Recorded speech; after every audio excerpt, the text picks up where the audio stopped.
আসসালামু আলাইকুম।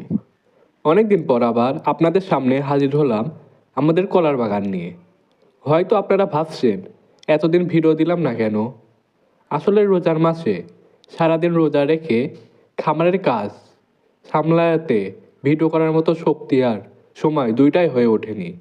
তবে কাজ কিন্তু থেমে থাকেনি একটু। রোজার ভিতরে বাগানের অনেক কাজ করেছি। গাছের পাতা পরিষ্কার, আগাছা কেটে ফেলেছি, প্রতিটি গাছের গোড়া সার দিয়েছি। আর সবচেয়ে গুরুত্বপূর্ণ, গাছের গোড়ায় মাটি তুলে দিয়েছি। কেন জানেন? কারণ সামনে আছে আষাঢ় মাস, ঝড় বৃষ্টি শুরু হবে।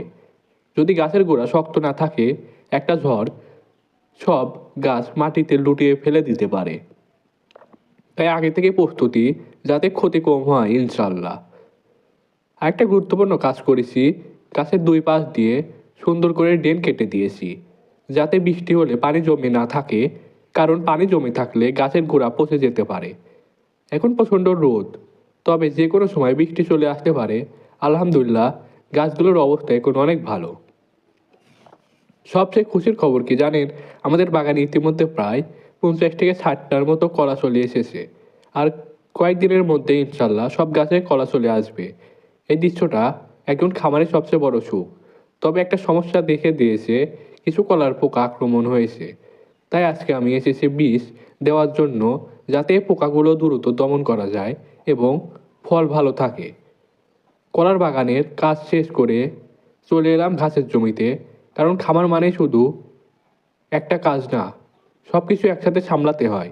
প্রতিদিন গরুর জন্য অনেক ঘাস লাগে। এই ঘাসগুলো প্রতিদিন কেটে নিতে হয়। কিছু ঘাস এত শক্ত হয়ে গেছে যে গোড়া একটু রেখে দিতে হয়, তারপর আবার এসে সেগুলো পরিষ্কার করে কেটে দিতে হয়। আজকে প্রচণ্ড রোদ, একা একাই ঘাস কেটেছি। ভারী বোঝা তুলতে নিয়ে আসা সত্যি অনেক কষ্টের কাজ। তবুও এই কষ্টের মাঝে একটা শান্তি আছে। কারণ আমি জানি আমি আমার স্বপ্নের জন্য কাজ করেছি। আপনারা আমার জন্য দোয়া করবেন, আল্লাহ যেন আমাকে এই খামারে টিকে থাকার তৌফিক দেন। আর এই শুরুটা বড় কিছুতে পরিণত করার শক্তি দেন ইনশাল্লাহ। আল্লাহ হাফেজ।